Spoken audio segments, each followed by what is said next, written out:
নমস্কার, নিউজ 18 বাংলায় আমার বাংলা নিয়ে আমি অয়ন। নিউজ 18 বাংলার খবরের রান্নাঘর থেকে একেবারে বিভিন্ন রাজনৈতিক খবর। ভোটের দিনক্ষণ তো আগামীকালই ঘোষণা হবে, তার আগে ফের ফুলবদল অর্জুন সিং এর। বারাকপুরের সাংসদ, 2019-এ বারাকপুর থেকে সাংসদ হয়েছিলেন অর্জুন সিং।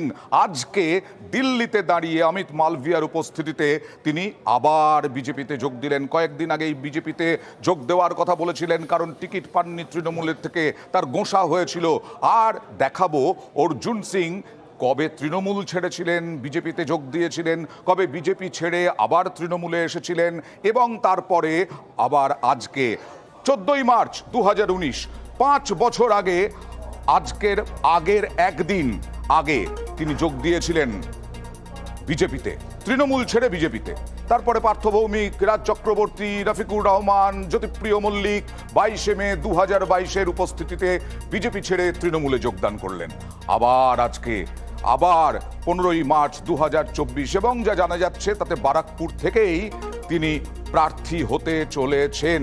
আর আজকে দলবদলের পর অর্জুন সিং কি বললেন সন্দেশখালিতে অত্যাচার এবং যেভাবে মানুষের ওপর অত্যাচার হয়েছে তাতে তার বিবেক দংশন হয়েছে। দেখুন। 19 में जब सांसद हुआ था, उसके बाद 2021 में जिस तरह से पोस्टफुल वायलेंस के बाद पूरे बंगाल में जिस तरह से अत्याचार, जुल्म, गुंडागर्दी, राहजनी, 50 से ऊपर लोगों की हत्या हुई। कार्यकर्ताओं को बचाने के लिए कुछ दिन तक मुझे थोड़े से समय के लिए पार्टी से थोड़ी दूरी बनानी पड़ी। संदेशखाली की घटना के बाद मैं जब पार्टी से संपर्क किया कि इस तरह से चुपचाप बैठा नहीं जा सकता है हमारे लिए, हम फिर से भारतीय जनता पार्टी में अपना योगदान देना चाहते हैं। बंगाल की जनता की मुक्ति के लिए छोटा सा भी अगर भी सहयोग मैं दे सकूं तो अपने आप अपने जीवन को मैं धन्य महसूस करूंगा। বিজেপিতে আসার কারণ হিসেবে যা যা বললেন তার পরিপ্রেক্ষিতে আমরা ফোনে কথা বলেছিলাম সেচমন্ত্রী এবং সাংসদ প্রার্থী বারাকপুরেরই পার্থ ভৌমিকের সঙ্গে। তীব্র আক্রমণ করলেন কুণাল ঘোষতাই। দেখুন। সারা বাংলার মানুষ জানে কেন বিজেপিতে গেছে।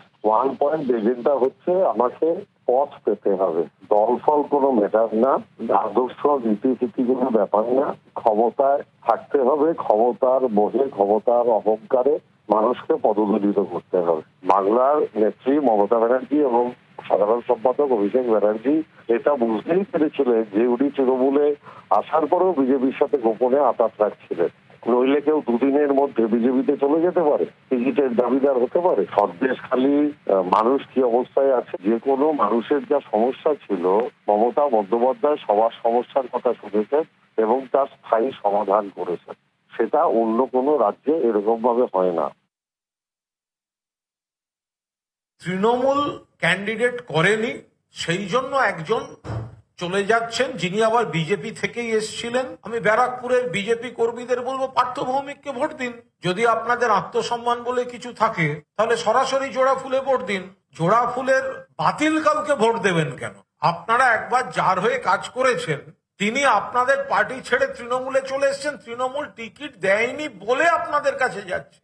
তাহলে আপনাদের তো কোনো দাম নেই, যে কেউ যখন যাতায়াত করে আপনাদের পার্টির টিকিট পেতে পারে। যখন অর্জুন সিং এর গোঁসা হচ্ছে, যখন ক্ষোভ জানাচ্ছেন, তখন হঠাৎ করে পবন সিং এর উদয় হলো। বিধায়ক, বিজেপির বিধায়ক পবন সিং, তার ছেলে, তিনি বলেছিলেন বাবাকে বারবার বুঝিয়েছিলাম যে যাতে তৃণমূলে না যান। আজকে তিনি জানালেন বাবার জন্য আত্মত্যাগ করলেন পবন সিং। কেন? দেখুন। আমি রাজনীতির মধ্যে এসেছি শুধু মানুষের সেবা করার জন্যে। আমার পদ জন্যে কিছু লোভ আমার নেই। লোভ থাকতো তো বাবা যে সময় টিএমসি জয়েন করেছেন, বাবা আমাকে বলেছেন কি চলো আপনি চলবে তো তোমার ভালো ভালো পদ পাবে। আমি বলেছেন আমার পদের দরকার নেই, আমি যেখানে আছে আমি ভালো আছে। সন্তানকে পদ দেখান বাবা। ভোটের বারাকপুরে কিন্তু অন্য ছবি। এখানে পুত্র পবন পদ দেখালেন বাবা অর্জুনকে। বারাকপুরে এবার বিজেপি প্রার্থী হিসেবে পবনের নাম জোরালোভাবে শোনা যাচ্ছিল, কিন্তু পবনের গলায় এখন অর্জুনের কথা। বাবার জন্য রাস্তা করে দিলেন ছেলে। আমার কি আছে, আমি তো প্রচুর আমার ভয়েস আছে, কখনো না কখনো ভগবান চাবে তো নিশ্চয়ই হবে। এই সময় আমি লাগে কি আমি একটা এক্সপিরিয়েন্স আমার দরকার আছে। 2019-এর লোকসভা ভোটের আগে তৃণমূল ছেড়ে বিজেপিতে যান অর্জুন সিং। সেই সময়ে বিজেপিতে যোগ দেন তাঁর ছেলে পবন সিংহ। লোকসভা ভোটে জিতে বারাকপুরের বিজেপি সাংসদ হন অর্জুন সিং। এতে ফাঁকা হয়ে যায় ভাটপাড়া বিধানসভা আসন। সেই আসনে তখন বিজেপির টিকিটে লড়েন অর্জুন পুত্র। মদন মিত্রকে হারিয়ে বিজেপির বিধায়ক হন পবন।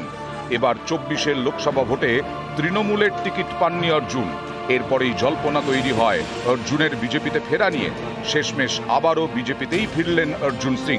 শুক্রবার দিল্লিতে যোগদান, সঙ্গে দিব্যেন্দু অধিকারী। কয়েকদিন আগে অর্জুন বুঝিয়ে দেন তিনি বিজেপিতে যোগ দিচ্ছেন। তখন থেকেই বাবার হয়ে জোরালো সওয়াল ছেলের। ওই দল আপনাকে কতবার প্রমিস করেছেন আর কতবার আপনার প্রমিসকে ফুলফিল করেছেন আপনিও ভালো করে জানেন, আমিও জানি। আর যে দলে আপনি ইচ্ছা করে তো যাচ্ছেন না, ওখানে আপনার তো এরকম পরিস্থিতি করে দিয়েছে কি আপনাকে বাধ্য হয় আপনাকে যেতেই হবে। আপনি যে বলছেন কি আপনাকে পদ দেবে, আপনাকে টিকিট দেবে, আমি আপনাকে 100% গ্যারেন্টি দিয়ে বলছি আপনাকে কখনো কিছু দেবে না। আমার থেকে বেশি আমার ছেলে দূরদর্শী আছে, সে আমাকে বারবার বলবে যে তোমাকে এরা টিকিট দেবে না, তোমাকে এরা অসম্মান করছে, ইটস এ প্ল্যান, এটা প্ল্যান তহত এই কাজগুলো হচ্ছে। ছেলের কথাই সত্যি হলো, আমার রাজনীতি জীবন অনেক বেশি, কিন্তু ওর কাছে আমাকে শিখতে হবে। অর্জুন যখন তৃণমূলে তখন জোর জল্পনা ছড়ায় বারাকপুর লোকসভা আসনে এবার বিজেপি প্রার্থী করতে পারে পবনকে। এই জল্পনাকে বাস্তব করতে কিন্তু পবন ঝাঁপাননি, বরং তিনি বাবার জন্য পথ করে দিয়েছেন। পবনের বাবা অর্জুন আবারও বিজেপিতে, আবারও তিনিই লড়বেন বারাকপুর থেকে। আমি রাজনীতির মধ্যে এসেছে শুধু মানুষের সেবা করার জন্যে। আমার পদ জন্যে কিছু লোভ আমার নেই। লোভ থাকতো তো বাবা যে সময় টিএমসি জয়েন করেছেন, বাবা আমাকে বলেছেন কি চলো আপনি চলবে তো তোমার ভালো ভালো পদ পাবে। আমি বলেছেন আমার পদের দরকার নেই, আমি যেখানে আছে আমি ভালো আছে। বাবা সেলফ কনফিডেন্সকে যেরকম ভেঙে দিয়েছে, এত বছর কাজ করেছে মানুষের জন্যে, আজকে ওর মন ভেঙে যাবে তো খুব দুঃখ ব্যাপার হবে। একটা ভালো লিডারকে মিন্স এরকম হয়ে যাবে কি মিন্স পুরো সাইলেন্ট হয়ে যাবে। বাবার জন্যে তো করবেই করবে, লেকিন আমার যে দল জন্যে একটা ফ্রি হয়ে আমি কাজ করতে পারবে, ফ্রি হয়ে আমি কিছু বলতে পারবে। নিউজ 18 বাংলা। অর্জুন সিং শুধু নয়, দিব্যেন্দু অধিকারীও জয়েন করলেন বিজেপিতে। মানে শান্তিকুঞ্জ হয়ে গেল পদ্মফুল। শিশির অধিকারী তো আগেই পদ্মের দিকে ঝুঁকেছিলেন, আর সৌমেন্দু অধিকারীর পর এবার দিব্যেন্দু অধিকারী বিজেপিতে যোগ দিলেন। পাশে অর্জুন সিং, অমিত মালভিয়া, একেবারে দিব্যেন্দু অধিকারী কি বললেন যোগ দেওয়ার পর দেখুন। आज मेरा लिए एक बहुत शुभ दिन है कि मैं आज भारतीय जनता पार्टी की परिवार के साथ जुड़ चुका हूं। देश की प्रधानमंत्री हमारी नेता माननीय नरेंद्र मोदी जी का आदर्श में अनुप्राणित होते हुए मैं इस पार्टी में शामिल हुआ हूं। জোড়া ফুল থেকে শান্তিকুঞ্জ কিভাবে পদ্ম ফুল হয়ে উঠল দেখাবো, একেবারে ডেট ওয়াইজ, তারিখ ওয়াইজ। বিজেপিতে শুভেন্দু অধিকারী 18ই ডিসেম্বর 2020, 1 জানুয়ারি 2021 বিজেপিতে সৌমেন্দু। মানে বিধানসভা নির্বাচনের আগে শুভেন্দু অধিকারী, তারপরে সৌমেন্দু অধিকারী 1 জানুয়ারি 2021, 21-এর বিধানসভার আগে 15ই মার্চ 2024 পুরোটা শান্তিকুঞ্জ হয়ে গেল পদ্মকুঞ্জ। পদ্মফুল একেবারে পদ্মকুঞ্জ হয়ে উঠল। আর সৌমেন্দু অধিকারীর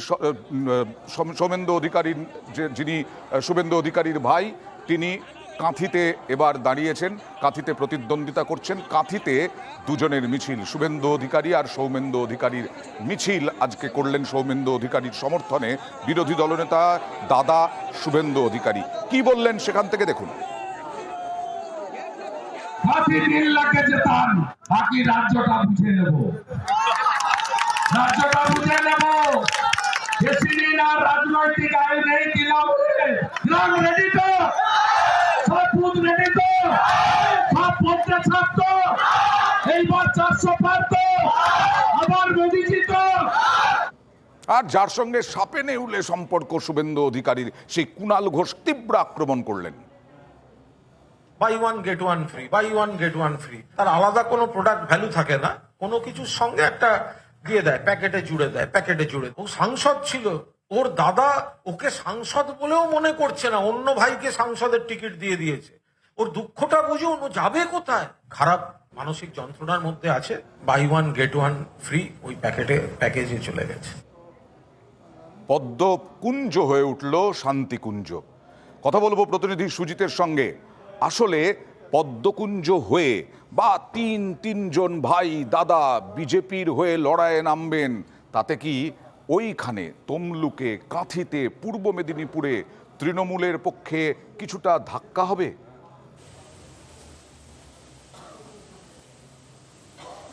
দেখো, তৃণমূল কিন্তু স্পষ্ট করে দিয়েছে যে 21-এর যে ভোট থেকে, বা বলা যায় 19শে ডিসেম্বর 2020 থেকেই, যে যতটা না বিজেপি বনাম তৃণমূল, তার থেকে বেশি শুভেন্দু অধিকারী বা অধিকারী পরিবার বনাম তৃণমূল।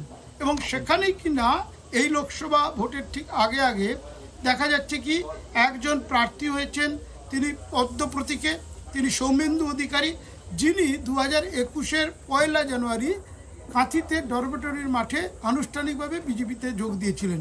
এবং আজকে যিনি যোগ দিলেন তিনি শুভেন্দু অধিকারী সেজ ভাই, তিনি তমলুকের এমপি দুবার জিতেছেন, তিনি কিন্তু আজকে আনুষ্ঠানিকভাবে দিল্লিতে যোগ দিলেন। অর্থাৎ মেদিনীপুরে অমিত শাহর হাত ধরে শুভেন্দু অধিকারী 19শে ডিসেম্বর 2020, আর 1 জানুয়ারি 2021 সৌমেন্দু অধিকারী শুভেন্দুর হাত ধরে, আর আজকে একেবারে দিল্লিতে গিয়ে দিব্যেন্দু অধিকারী। অর্থাৎ প্রত্যাশিত ছিল, শুধু প্রশ্নটা ছিল দিব্যেন্দু কবে আনুষ্ঠানিকভাবে দলবদল করবে। কারণ শুভেন্দু অধিকারী দলবদল করার পর থেকেই এই যে শান্তিকুঞ্জ খাতায় কলমে না হলেও কার্যকলাপে কিন্তু হয়েই গেছিল বিজেপি, সেটা আজকে একবারে শিলমোহর পড়ল। এবং আসন্ন ভোটে পুরো দমে দেখা যাক আসন্ন ভোটে পুরো দমে কিভাবে কতটা কি ফায়দা তুলতে পারে এই শান্তিকুঞ্জ যখন পদ্মকুঞ্জ হয়ে গেল সেখান থেকে। আর এত কিছু হচ্ছে, ভোট ঘোষণা তো হচ্ছে না। ভোটটা কবে? এই বাংলায় কাল বিকেল 3টে, দুপুর 3টে, মাফ করবেন, দুপুর 3টে ভোট ঘোষণা করবে নির্বাচন কমিশন। এবং তার সঙ্গে সঙ্গে পশ্চিমবঙ্গে কত দফায় ভোট হবে, অন্যান্য রাজ্যেই বা কত দফায়, যা জানা যাচ্ছে পশ্চিমবঙ্গে 7 দফায় মিনিমাম ভোট হবে। আর এই নিয়ে আবার তৃণমূল বিজেপি তরজা। বাংলায় যেন একটা ফেজেই নির্বাচনটা হয়। ইতিমধ্যে আমরা দেখেছি সেন্ট্রাল ফোর্স ইত্যাদি এসছে। এই সেন্ট্রাল ফোর্স গুলো দেখুক ভালোভাবে ইলেকশন, সর্বত্র সারা ভারতবর্ষে ভালোভাবে হচ্ছে। শীতলকুচি, কুচবিহারেতে যারা ভোটের লাইনে দাঁড়িয়েছিলেন 3 জন নিরীহ ভোটার, তাদেরকে গুলি করেছে, তা মারা গেলেন। ভোটারদের হেনস্থা করা কিংবা প্রভাবিত করা কিংবা ধমকানো, ইন্টিমিডেট করা, সেগুলো কিন্তু চলতে পারে না। রাজ্যে তো একদম গণতান্ত্রিক ভাবে ভোট করানোর পরিবেশ আছে, যেখানে ব্যালট পেপার খেয়ে ফেলছে, ইভিএম বক্স ওটা খাওয়া এখনো শিখতে উঠতে পারেনি, সেই জন্য অসুবিধা হচ্ছে 1 দফায় ভোট করতে গেলে। আজকে 7-8 দফায় যদি রাজ্যে ভোট হয়, সেটা বাংলার লজ্জা, বাঙালির লজ্জা। বিহার, উত্তরপ্রদেশ তার ভোট সংস্কৃতি বদলাতে পারছে, আমরা বেরোতে পারলাম না। নির্বাচন কমিশনের এই বহু দফার ভোটকে স্বাগত জানাচ্ছি। আমরা চাই অবাধ, শান্তিপূর্ণ, ভয়মুক্ত নির্বাচন, ভোট পরবর্তী হিংসার নিয়ন্ত্রণ। কেন্দ্রীয় বাহিনী কি করবে, কত কেন্দ্রীয় বাহিনী আসবে, নির্বাচন কমিশন কোন পথ নেবে, সেটা তারা ঠিক করবে। মমতা বন্দ্যোপাধ্যায় কাল পড়ে গিয়ে গুরুতর আহত হন। তার কপালে কয়েকটা স্টিচ পড়েছে, নাকে লেগেছে, নাকেও আঘাত লেগেছে এবং সেখানেও স্টিচ হয়েছে। আর মণিময় বন্দ্যোপাধ্যায়ের এই পুশ ফ্রম বিহাইন্ড নিয়ে যে বিতর্ক দানা বেঁধেছে, তা নিয়ে কি হলো দেখুন সারাদিন। Honorable Chief Minister of West Bengal, Mamata Banerjee, reported to our hospital today around 7:30 p.m. with a history of fall within the vicinity of our home due to some push from behind.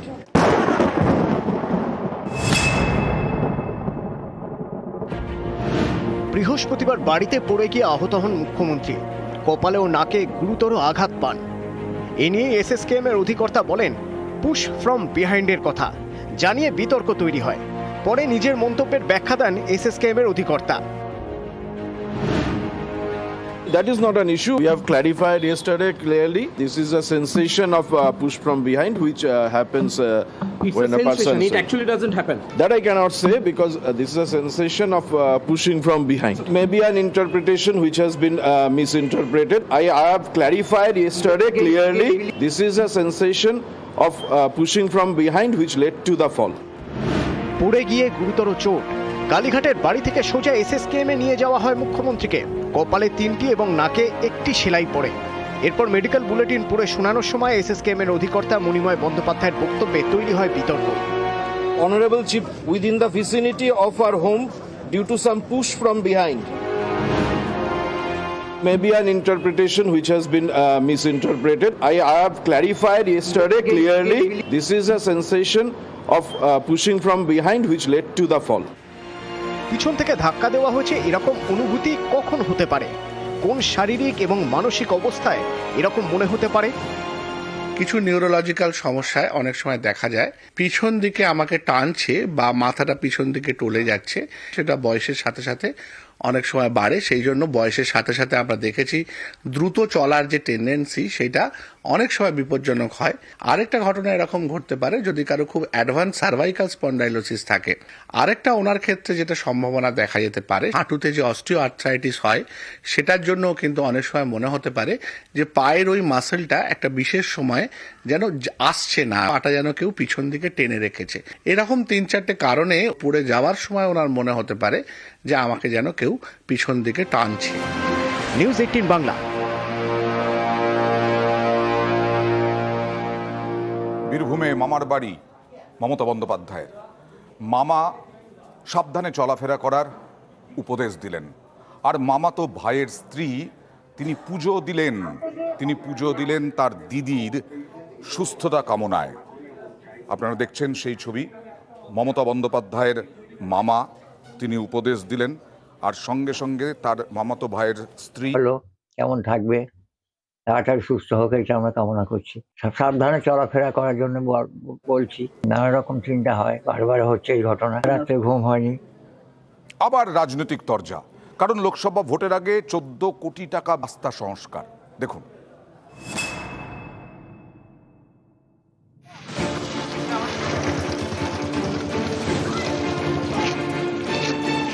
বাঁকুড়ার তালডাংরা এখানকার Lok Sabha vote ষোলো ছিলেন তালডাংরা তৃণমূল বিধায়ক তথা বাঁকুড়া লোকসভা আসনের তৃণমূল প্রার্থী অরূপ চক্রবর্তী।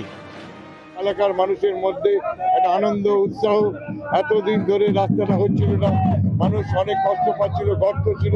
5-7 দিনের মধ্যে কাজ শুরু হবে, এলাকার উন্নয়ন হবে, কলেজের ছাত্রছাত্রীরা যাতায়াত করে, রুগীরা যাতায়াত করে, অনেক সুবিধা হবে মানুষের। বিগত 10 বছর ধরে ওই রাস্তায় যারা যাতায়াত করে তারা যে কি যন্ত্রণা ভোগ করেছে সেটা একমাত্র ওই এলাকার মানুষই জানে। তাহলে সামনেই লোকসভার ভোট, মানুষকে এটা চমক দেখানোর জন্য বা ভোট পাওয়ার জন্য এই কর্মকাণ্ড উনি করছেন।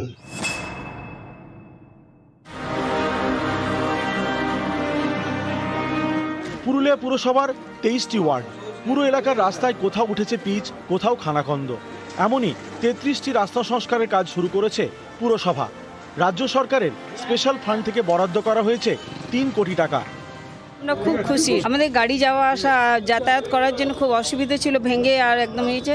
আর পুরুলিয়া পৌরসভাকে ধন্যবাদ জানাচ্ছি কি আমাদের যাতায়াতে আর কোনো কষ্ট হবে না। এই যে রাস্তাটা হচ্ছে, এই রাস্তাটা দীর্ঘদিন হয়েছিল সেই 2000 সালের আগে, তারপর আর হয়নি। কালভার্ট ভেঙে গেছে, রাস্তা ভেঙে গেছে, খুবই খারাপ অবস্থা। এলাকাবাসীর দাবি অনুসারে এই রাস্তাটা আমরা আজকে উদ্বোধন করছি। এটা কোনো সেন্ট্রাল শেয়ার নেই, এটা সম্পূর্ণ রাজ্য সরকারের স্পেশাল ফান্ড। বাঁকুড়া থেকে প্রিয়ব্রত গোস্বামী এবং পুরুলিয়া থেকে ইন্দ্রজিৎ মণ্ডল, নিউজ 18 বাংলা। আমার বাংলায় সব শেষে দেখাবো 5 টাকাতেই গঙ্গা পার। কি ভাবছেন, নৌকো? না না, ইতিহাস গড়ল তো আজকে কলকাতা। ফিরে গেছে কত বোবা টানেলের গলা চিরে আলো, ইচ্ছেরা ছুটে চলে। গঙ্গার নিচে মেট্রো 6 মার্চ উদ্বোধন করেন প্রধানমন্ত্রী নরেন্দ্র মোদী। এবার নদীর নিচ দিয়ে যাত্রী নিয়ে ছুটল ইস্ট ওয়েস্ট মেট্রো। গঙ্গার নিচে মেট্রো, এই মেট্রোয় চড়তে তুমুল উৎসাহ। প্রথম দিন ভিড়ে ভিড়। অসাধারণ অভিজ্ঞতা, আর এটা দেশের মধ্যে যেহেতু প্রথম, বিশাল ব্যাপার। মানে মনেই হলো না আমরা এত হইচই করেছি, এত চিৎকার চেঁচামেচি করেছি, বাস হয়ে গেল। 2 মিনিটের মধ্যে ঢুকে গেছি। মানে 2 মিনিটে ম্যাগি হয় না, আমরা চলে এলাম গঙ্গা ক্রস করে। পুরো ভাবা যায়। ফিরে গেছে কত বোবা টানেলের গলা চিরে ইচ্ছেরা ছুটে চলে। একদিকে এসপ্ল্যানেড, আরেকদিকে হাওড়া ময়দান। 2 মেট্রো স্টেশনেই শুক্রবার সকাল সকাল টিকিট কাটার ভিড়। এই বয়স্ক ব্যক্তি তো বৃহস্পতিবার রাত থেকে হাওড়া ময়দান স্টেশনের বাইরের অপেক্ষায়, যাতে প্রথম টিকিটটা কাটতে পারেন। ঘড়ির কাঁটায় তখন সকাল 7টা। এসপ্ল্যানেড এবং হাওড়া ময়দান দুদিক থেকেই ছুটল মেট্রো। তখন যাত্রীদের মধ্যে তুমুল উচ্ছ্বাস। নদীর তলায় ছুটছে মেট্রো, গঙ্গার নিচ দিয়ে 45 সেকেন্ড। সবাই তখন মুগ্ধ। সারাটা দিন জুড়ে তুমি আনাগোনা করেছো সেই সুরে, তার রং লেগে আছে। দারুণ, এটা মানে কোনো কিছু ভাবা যায় না যে আমাদের সাইন্টিফিক এতটা এগিয়ে গেছে। আমরা গঙ্গার নিচ দিয়ে যাচ্ছি, আমরা সবসময় ওপর দিয়ে গেছি, দেখেছি, কিন্তু গঙ্গার নিচ দিয়ে একদম মানে পুরোপুরি আলাদাই অনুভূতি। এখানে যে টেকনোলজি চলছে এটা হচ্ছে মানে ইন্ডিয়ার তথা এশিয়ার সবচেয়ে লেটেস্ট টেকনোলজি। ড্রাইভার থেকে শুরু করে যারা অপারেশনে আছে প্রত্যেকের এটা প্রচুর মানে হাই স্কিল এফিসিয়েন্সি ছাড়া এইসব মেনটেন্যান্স বা চালানো সম্ভব নয়। আমাদের পশ্চিমবঙ্গবাসী খুব গর্বিত যে এই সমস্ত সুযোগ সুবিধা পাচ্ছে। হাওড়া ময়দান থেকে এসপ্ল্যানেড দুদিক থেকেই প্রথম ট্রেন সকাল 7টায়, শেষ ট্রেন রাত 9:45। রবিবার বন্ধ। একদিকে মহাকরণ স্টেশন, অন্যদিকে হাওড়া স্টেশন, মাঝে গঙ্গা। মাত্র 5 টাকাতেই নদীর নিচে যাত্রা। হাওড়া ময়দান থেকে হাওড়া স্টেশন 5 টাকা, হাওড়া ময়দান থেকে মহাকরণ 10 টাকা, হাওড়া ময়দান থেকে এসপ্ল্যানেড 10 টাকা। এসপ্ল্যানেডে তো আপনারা জানেন কানেক্টিভিটি কত সুন্দর, তো সেইটার জন্যই তো এই মূল আকর্ষণ। পরের ধাপগুলো আমরা আরও যোগ করতে পারবো। আমরা যাচ্ছি কবি সুভাষ থেকে রুচিরা, অভিষিক্তা, ওই দিকটা তো আমরা জয়েন করে গেছি আজকে মাঝার জন্য। তো এন্টায়ার নেটওয়ার্কটা মেট্রোর হাতে চলে এলো। নিউ গড়িয়া থেকে রুবি পর্যন্ত যে মেট্রো, তারও যাত্রী পরিষেবা এদিন থেকে চালু হয়ে গেল। নিউজ 18 বাংলা।